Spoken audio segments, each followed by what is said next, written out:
Je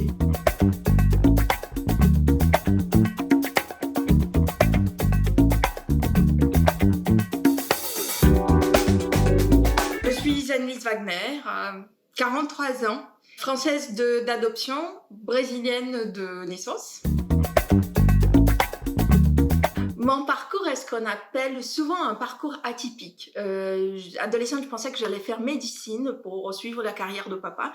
Je suis partie à 15 ans en Allemagne pour un échange étudiant et après ça, tout a changé. J'ai décidé de me concentrer sur les personnes, mais pas forcément sur leurs organes.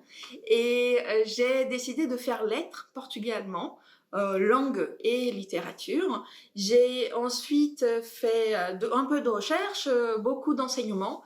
J'ai été maîtresse en maternelle pour une école bilingue. J'ai fait collège, lycée brésilien, lycée français, lycée international. Et je suis du coup arrivée à l'enseignement supérieur. Je suis restée très longtemps. Au début de mon parcours, c'est au moment où l'Internet commençait à apparaître, ça m'intéressait. Je pensais que c'était un grand atout pour l'apprentissage. J'ai décidé d'utiliser les outils numériques pour mes cours, qui étaient à l'époque des cours tradis, en face à face, dans une classe comme ce qu'on connaissait jusqu'avant le confinement de 2020. En travaillant avec le numérique, je me suis dit, c'est ça que j'ai envie de faire. Je voulais aussi faire un petit peu plus de gestion. J'ai appris de mes élèves en école de commerce que la gestion, ça m'intéressait vraiment.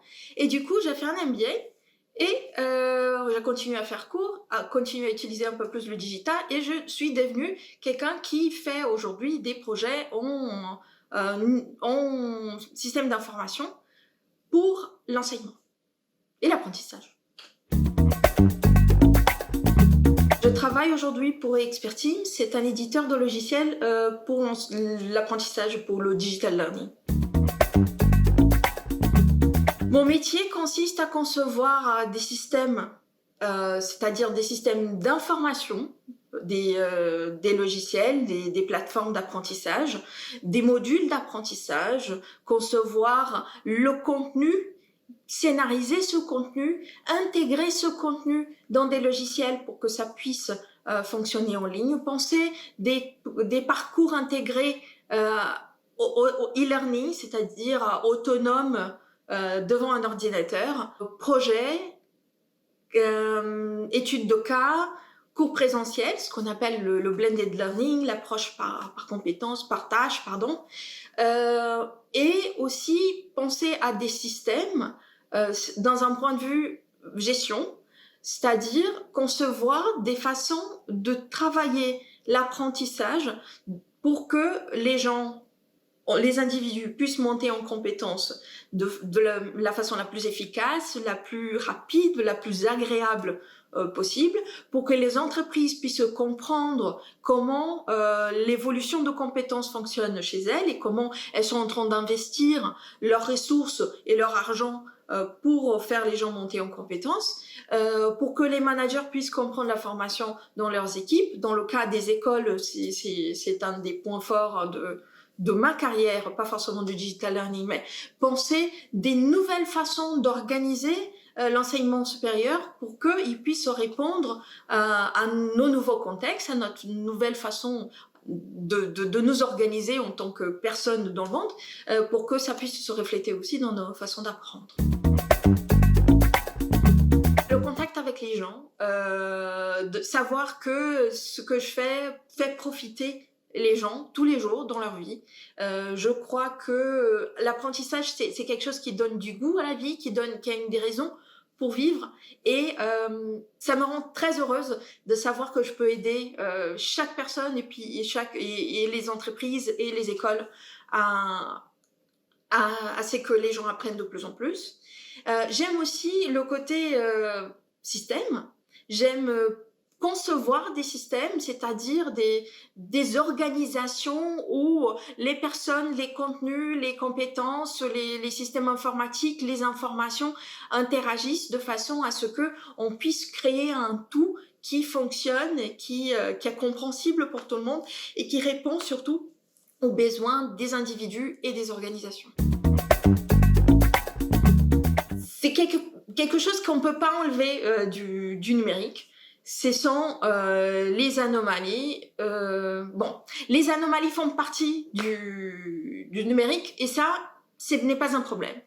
Par contre, ce que je n'aime pas, c'est quand les anomalies arrivent le jour de la livraison ou la veille de la livraison. Elles sont difficiles à décerner. Les anomalies, c'est ce qu'on appelle les bugs.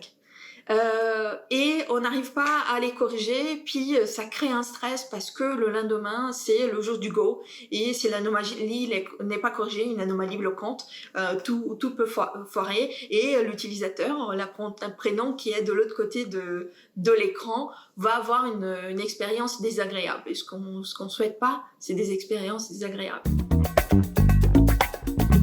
Aujourd'hui, il y a des formations en ingénierie pédagogique. C'est une façon de se préparer directement pour une partie du métier du Digital Learning Manager. C'est quelque part le chargé de formation qui travaille surtout avec le numérique aujourd'hui, qui a intégré le numérique dans sa façon de faire. Le chargé de formation, très souvent, dépendant de l'école, c'était un bac+2, bac+3, en RH, par exemple. Donc, on peut faire une école de commerce, on peut faire l'université. On peut aussi faire une école d'ingénieur si ce qu'on nous intéresse le plus, c'est le côté système, développement de système, SI, RH, comme on appelle. Ou alors, on peut se former sur le tas. Il y a beaucoup de choses qu'on apprend vraiment quand on est en train de travailler. Toute la partie de la législation, par exemple, c'est des choses qui changent tous les jours. Un chargé de formation, un Digital Learning Manager est obligé de les connaître. Et il faut pouvoir apprendre tous les jours. Bien comme les outils évoluent aussi, il faut toujours apprendre plus. Quand on est chargé de formation, on peut gagner le SMIC. Ça dépend du type de tâche qu'on a, ça dépend de l'expérience qu'on a. On peut, en tant que directeur de la formation d'une grande entreprise, on peut aller jusqu'à 75 80 000 facilement. J'ai vu passer des annonces à 115 000, c'est rare.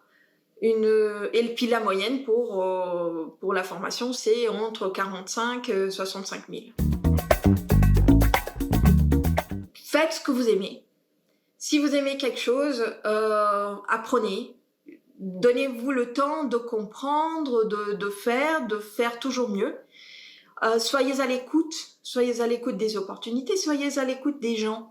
Ne pensez pas que à ce que vous voulez, à ce que vous faites, mais essayez de comprendre ce que les gens veulent et pourquoi ils le veulent ainsi. Ça va vous ouvrir des portes, ça va vous permettre de faire ce que vous aimez faire toujours mieux. J'aimerais que les idées qui sont dans ma tête, elles apparaissent sur une feuille de papier, tout écrite, tout organisée, avec une organisation qui est tout à fait possible d'être suivie par quelqu'un d'autre. Je pense que ça, c'est un super pouvoir que j'aimerais avoir. Ça me ferait gagner beaucoup de temps et faire plein de choses que j'ai envie de faire. C'est un peu bizarre comme super pouvoir. Non, j'ai pas envie de voler.